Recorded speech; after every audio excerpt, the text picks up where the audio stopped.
उसकी माँ एक सफेद बाघिन थी। उसके पिता भी एक सफेद बाघिन थे। उसकी माँ एक सफेद बाघिन थी, उसके पिता भी एक सफेद बाघिन थे, लेकिन वो छोटा काला बाघ बनकर रहा। लेकिन वो छोटा काला बाघ बनकर रहा। उसके पिता को इतना गुस्सा आया कि उन्होंने उसकी माँ को लगातार 3 दिन और 3 रात तक खूब पीटा। फिर 7 दिन और 7 रात तक पड़ोस में रहने वाले काले गोरिल्ला से लड़ते रहे, फिर भी अपने वंश का पता नहीं लगा पाए। गुस्से में आकर पिता ने परिवार को छोड़ दिया, उसे और उसकी माँ को, साथ ही एक बाघ भाई को भी। केवल उनकी नजर में ये बाघ भाई जब 1 महीने का हुआ तो थोड़ा मंदबुद्धि था। एक दिन बाघिन माँ शिकार पर चली गई, उसे और बाघ भाई को मान में खेलते हुए 2 छोटे शावकों के रूप में छोड़कर। चंचल बाघ भाई धीरे धीरे गुफा से बाहर निकल आया।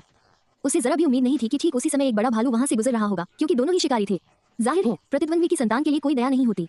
भालू दहाड़ा और सीधे बाघ भाई पर झपटा। बाघ भाई डर से पूरी तरह जम गया। नाजुक क्षण में उसने बाघ भाई को वापस गुफा में खींच लिया। आखिरकार बाघिन माँ ठीक समय पर वापस आ गई। दोनों बाल बाल बचे। अगर उसका शरीर बाघ जैसा न होता और उसके अंदर इंसानी आत्मा होती तो शायद वो इस खतरनाक जंगल में बहुत पहले ही मर चुका होता। इसी वजह से वो खुद को बचाने की शक्ति हासिल करने के लिए बेताब था। जब खाना आया तो बाघिन माँ उनके सामने लेट गई और धीरे से अपना पेट दिखाया। पहले तो वो बहुत आनाकानी कर रहा था, लेकिन जब गर्म दूध उसके मुंह और पेट में गया तो उसके पूरे शरीर में गर्माहट की लहर दौड़ गई। उसे लगा जैसे उसे फिर से जीवन मिल गया हो। इसलिए जब खाने का समय आया तो वो अपने पीछे खड़े शरारती बाघ भाई से कहीं ज्यादा उत्साहित था। कई महीनों के विकास के बाद उसने पाया कि वो दूसरे बाघों से कुछ अलग था। पहली बात तो ये कि उसकी भूख बहुत ज्यादा थी। उसे हमेशा लगता था कि उसका पेट कभी नहीं भरेगा। दूसरी बात, उसका शरीर अपने हमउम्र बाघ भाई से ज्यादा तेजी से बढ़ रहा था। 5 महीने में उसका वजन 88 पाउंड हो गया, जबकि उसका बाघ भाई सिर्फ 44 पाउंड का था। इस समय उन्हें मांस खाना शुरू करना पड़ा। जब उसने पहली बार जंगली सुअर का कच्चा मांस चखा, उसके पेट में और भी ज्यादा गर्माहट की लहर दौड़ गई। फिर धीरे धीरे वो उसके पूरे शरीर में फैल गई। लगता है मांस खाने से उसकी ताकत बढ़ सकती है। 1 महीने बाद वे 6 महीने के हो गए। बाघिन माँ ने उन्हें शिकार करना सिखाना शुरू किया। अचानक बाघिन माँ के चेहरे पर एक तीखी ठंडक छा गई, मानो उसने कोई शिकार देख लिया हो। चढ़ते हुए बीमार हिरणों के झुंड का सिर दिखाई दिया। हर कुछ मिनटों में हिरण अपना सिर उठाकर आसपास का जायजा लेता। वो चुपचाप पास में दुबककर बाघिन माँ को देखता रहा। यह एक सीखने का अनुभव था। शिकार करते समय वे तीनों हवा की दिशा में तैनात हो गए। हिरण उनकी गंध नहीं सूंघ पाए।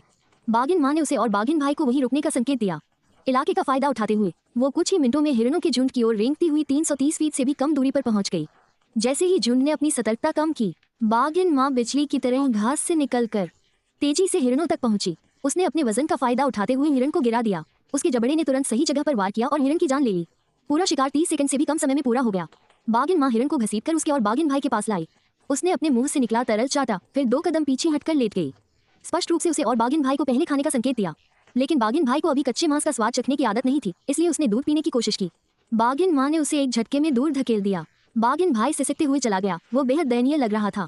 इस बीच अपना हिस्सा खत्म करने के बाद भी वो भूखा महसूस करते हुए बचे हुए भोजन की ओर निडरता से बढ़ गया।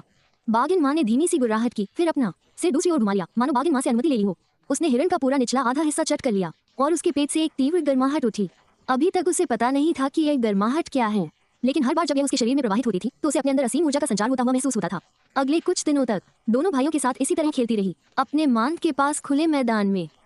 उन्हें शिकार और आत्मरक्षा के कौशल का प्रशिक्षण और शिक्षा देती रही। दिन इसी तरह आराम से लेकिन गंभीरता से बीतते रहे, जब तक कि एक दिन तीनों बाघों के साथ शिकार से लौटते समय उन्होंने जंगल में एक गहरी और भयानक बाघ की दहाड़ सुनी।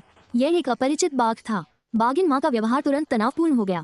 कई छलांग लगाकर वो आसपास का जायजा लेने के लिए ऊंची जगह पर पहुंच गई, जबकि बाघ भाई अपनी जगह पर जम गया। उसका शरीर डर से बेकाबू होकर कांप रहा था।